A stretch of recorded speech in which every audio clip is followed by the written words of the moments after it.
Hey, what's up? Welcome to Degen Ed. That's degenerative education, meaning none of this is financial advice. Just me having fun looking at charts like the chart behind me, which is of ChargePoint, ticker symbol CHPT. And so here I am recording this on Tuesday, September 3rd, after the market has closed, and ChargePoint closed at a price of $1.69, being down a little over 10% on the day, but bouncing a couple pennies so far in the after hours. And so, yeah, I wanted to do a video on ChargePoint because they are reporting earnings tomorrow on the 4th after the close.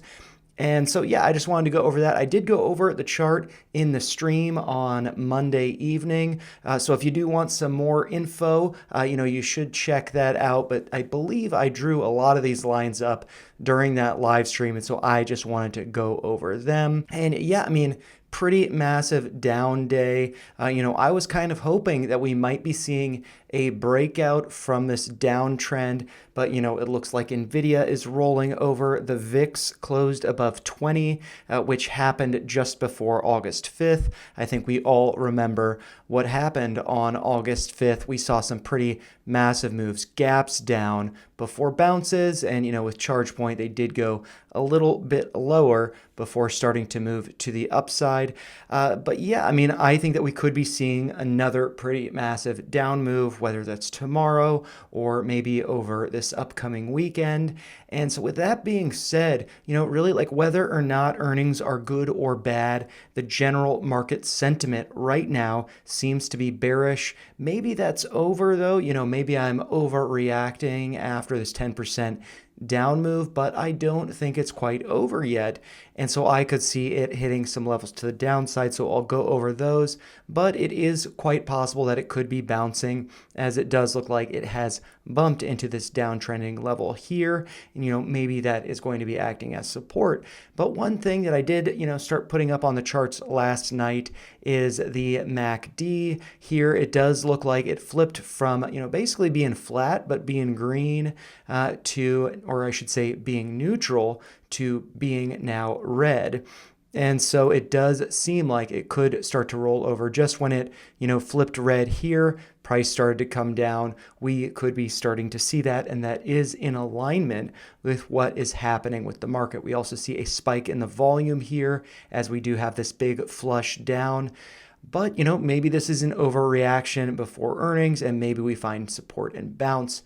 But yeah, so let's see. I'm going to take a step back so we can see some of these levels, specifically that light blue downtrend. That is based on the pivot high from February 12th, and then also the other high from May 14th. That is how I get that downtrend. Did get a wick piercing it over here, a wick testing it right here, and then we got a little bit of consolidation here. It looks like a bull flag before a breakout pullback, basically a retest of that level on July 19th before forming a bear flag, breaking down, consolidating a little bit below it, and then, now we're back at that level. It also does seem like current price, while it is below, it does seem to correspond with the golden pocket here from this retracement. That's the retracement going from the low hit on August 7th up to the high from August 23rd. So the golden pocket is the range from the 618 down to the 65%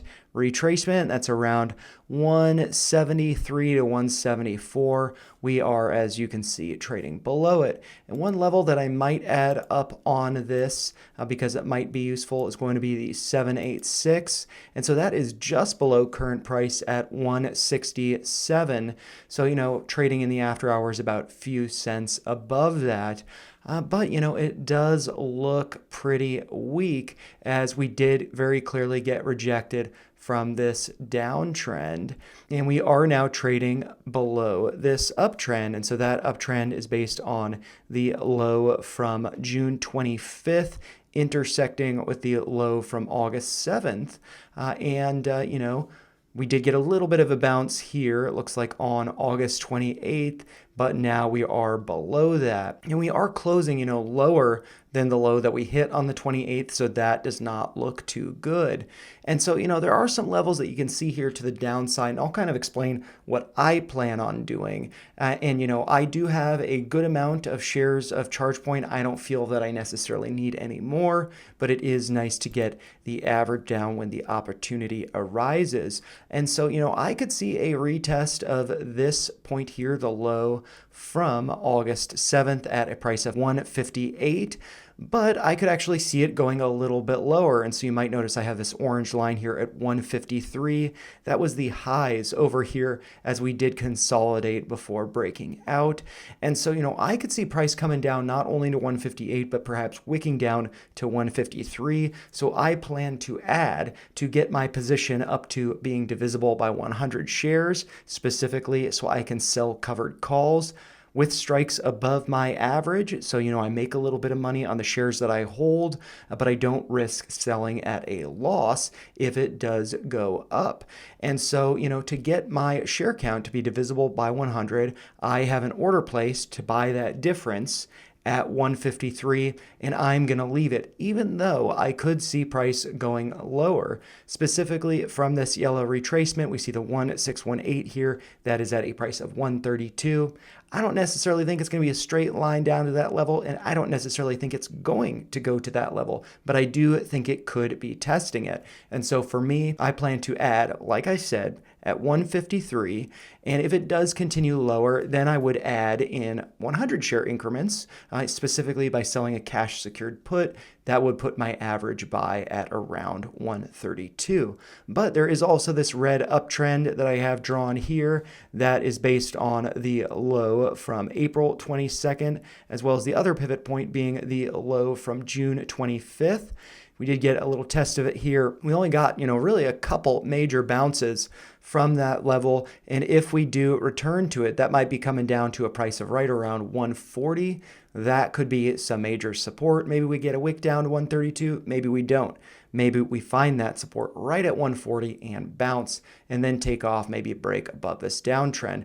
But, really, regardless of what happens from their earnings call, if the results are great, I think overall the market is selling off, and I think that, it's probably going to be going down over the course of September. So I feel like this could be a nice opportunity to get the average down, maybe at 153, but it could be even better to get that average down at 140, or maybe worst case scenario in my view, 132. And so for me, I am planning on just letting that order fill and then reevaluating it after it does. Maybe we test 140, maybe we don't, but I'm not sweating it. Unfortunately, it doesn't look like we're breaking out of this downtrend, but maybe this is a fake out, a sell off before the earnings, and then it launches with this being, expectations being very low. Maybe it does take off, but generally I think that the market right now is going to determine what happens. And I think that we're probably going to see a continuation tomorrow. And, maybe that turns around on Thursday after the call, but, we'll just have to wait and see. For me, I am being cautious. I am waiting for the dip. And, and if that dip doesn't happen, that's fine. I'd be grateful for the price to go up as well. So, I'm happy either way. And I think that's the best way to be trading right now. But, those are just my thoughts. If you found them helpful, make sure you like the video, share your thoughts in the comments down below, and make sure you subscribe to the channel for more videos like this. Thanks a lot for watching, and I hope the call was great. Unfortunately, I'm working though. But yeah, take care, you guys.